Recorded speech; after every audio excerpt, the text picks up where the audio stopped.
Most of the ways we try to show love to our dogs mean absolutely nothing to them.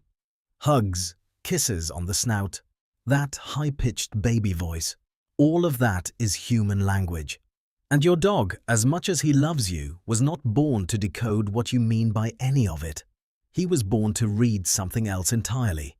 Posture, energy, rituals, behavior. And when you learn to speak his language, something shifts. The bond shifts. The trust shifts. The way he looks at you shifts. In this video, I'm going to show you the 7 ways that actually reach your dog's heart. And number 7 is the simplest one of all, and probably the one you do the least. But before I show you the first one, do me a favor right now. Think of a moment when your dog did something that felt like an act of love, something that genuinely moved you. Maybe it's the way he rests his head on your lap. Maybe it's when he follows you to the bathroom. Maybe it's when he lies on top of your feet after a hard day. Drop that moment in the comments below, because by the time you finish this video, you're going to understand what he was actually trying to tell you in that moment. And you might be surprised by the depth of what was happening. Number 1. The slow blink. You've probably heard that holding a fixed stare into the eyes of an unfamiliar dog is a threat. And it is. For a dog who hasn't built trust with you yet, sustained direct eye contact is a challenge signal. It's the language of someone who wants to dominate, of someone who's about to attack. But here's what changes everything. Inside a relationship of real bond, that same gaze transforms completely. Researchers at Azabu University in Japan conducted a study that became a worldwide reference in canine behavior. They measured levels of oxytocin, the love and connection hormone, in both owners and dogs during interaction. The result was striking. When owner and dog exchanged prolonged gazes, both showed an increase in that hormone. The same mechanism that bonds a mother and child in the first minutes after birth. The same hormone that makes us feel belonging, safety, and love. This isn't metaphor, it's biochemistry. So how do you use this in practice? It's simple, but it requires intention. Next time you're sitting with your dog, look at him calmly. No tension in your face, no rush. Blink slowly. In canine body language, that's a peace signal. It's the equivalent of saying, "I am not a threat, I trust you." Then wait. If he blinks back, if he looks away softly and then returns to you, he's responding. He's saying he loves you back. Try this today. It's free, it takes 30 seconds, and it will surprise you. Number 2. Let him sniff without rushing. You know when you're on a walk and he stops at a lamppost, a patch of grass, a spot on the ground you can't even see, and just stays there, nose pressed down, taking forever? And you pull the leash because you want to keep moving, because you're in a hurry, because he's been sniffing long enough? That's one of the biggest mistakes we make without even realizing it. A dog's nose has between 150 and 300 million olfactory receptors. Ours has about 6 million. That's not just a difference in quantity, it's a difference in reality. The world your dog inhabits when he's sniffing is completely different from the world you see. He's reading the history of who passed by. He's sensing another animal's emotional state. He's identifying gender, health, stress levels. Sniffing, for a dog, is like reading a full newspaper, listening in on a conversation, scrolling through a social media feed, and processing all of it at the same time. When you pull the leash and cut that experience short, you're not just interrupting a behavior. You're saying, in his language, what matters to you doesn't matter to me. But when you stop, wait, give him slack and let him go deep into that sniff, you're saying something completely different. Your world matters. I'm here for your walk, not just my own. Animal welfare studies show that dogs who have olfactory autonomy during walks present lower cortisol levels, the stress hormone, and sleep better. Love sometimes is simply stopping and waiting. Number 3. Train together every day.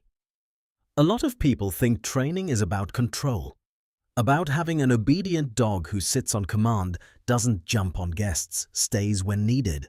And yes, all of that is part of it. But training, at its deepest level, is about something very different. It's about communication. It's about real conversation. When you train your dog using positive reinforcement, marking the right moments, rewarding the correct behavior, being consistent and patient, you're doing something that transforms the bond at its root. You're being predictable. And predictability, for an animal who depends on you to survive, is one of the greatest acts of love that exists.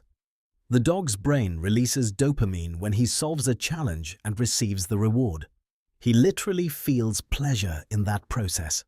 And you become the source of that pleasure. You become the person he wants to interact with, the person he wants to be around, the one he runs to when he feels insecure. 5 minutes of focused training per day does more for the bond than 2 hours of walking while you stare at your phone. Not because walks aren't important, they are, but because 5 minutes of real attention, of you being truly present, of back and forth communication, activates something in the dog's nervous system that no treat in the world can activate on its own. And if you haven't subscribed to the channel yet, do that now.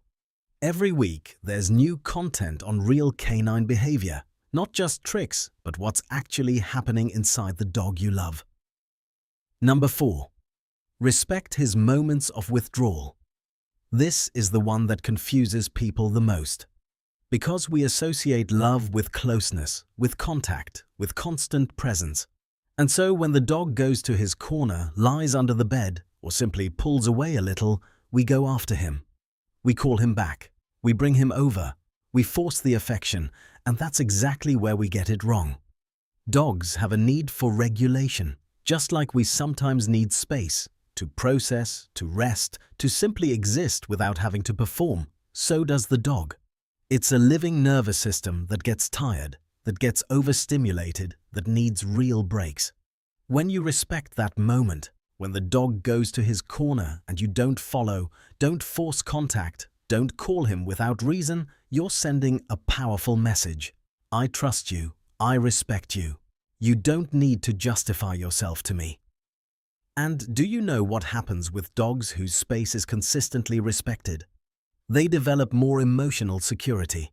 And a secure dog is a dog who chooses to be close, who comes to you because he wants to, not because he was forced, who seeks contact because it's genuine. Love that is imposed creates anxiety. Love that gives space creates real bond. Number 5.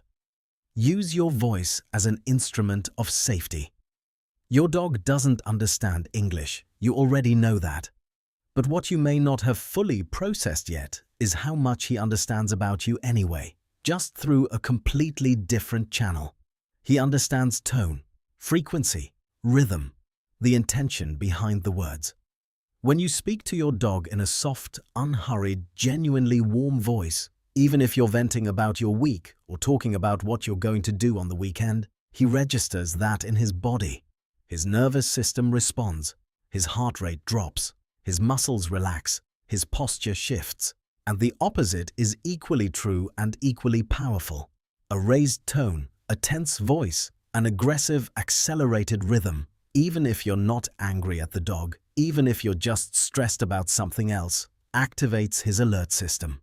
He doesn't know where the threat is coming from, but he feels that there is one. And that creates chronic tension in an animal who lives by your side 24 hours a day. Your voice is an instrument, and you can use it with intention. You can speak to him in a way that says, in every syllable, "You are safe, I am here, everything is okay." That is love. That reaches him. Speaking of which, does your dog show any particular behavior when you're stressed or in a bad mood? Does he disappear, stay glued to you, get restless? Drop it in the comments below, because that's the most precise emotional barometer that exists. And it's fascinating what those behaviors reveal about the level of bond between you two. Number 6. Routine as an act of love. This is one of the most underestimated concepts in responsible dog ownership. We think of routine as something bureaucratic, repetitive, almost dull. But to the canine brain, routine is concrete emotional security. The dog doesn't have a calendar. He doesn't know it's Monday or that tomorrow is a holiday. What he has is pattern, sequence, what comes before what. And when those patterns are consistent, mealtime is always the same, the walk happens at the same time, the rhythms of the day are predictable, his brain can relax. He doesn't need to stay on alert trying to figure out what's coming next. He already knows, and knowing is safety. Animal welfare research shows that dogs with well-established routines display significantly fewer anxiety behaviors than dogs living in unpredictable environments. Excessive barking, destruction of objects, compulsive behaviors, many of these problems have their root not in trauma but in lack of predictability. When you maintain a routine for your dog, you're telling him every single day, "I am reliable, you can count on me, I will be here." That is exactly what a dog needs to hear, every day. Number 7. Real presence, not half of you. And here we are at the last one, the simplest to understand, the hardest to practice, and probably the most powerful of all. Real presence. It's not about quantity of time. It's not about staying home all day or bringing him everywhere. It's about quality of attention. It's about those 10-15 minutes a day when you put your phone down, sit on the floor with him, and simply are there. No screen, no distraction, no half your mind somewhere else. The dog notices the difference. And it's not mystical intuition, it's neurology. The dog reads your posture, your muscle tension, the direction of your gaze, the rhythm of your breathing. When you're truly present, your whole body communicates that. When you're on autopilot, your body communicates that too.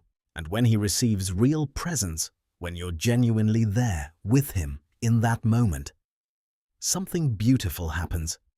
He sighs. His body relaxes in a different way. Sometimes he lies down beside you and puts his head in your lap. Sometimes he just rests his snout on your arm and closes his eyes. That's the sign. That is his "I love you" being given back. Now go back to that moment you commented on at the beginning. That gesture your dog made that moved you.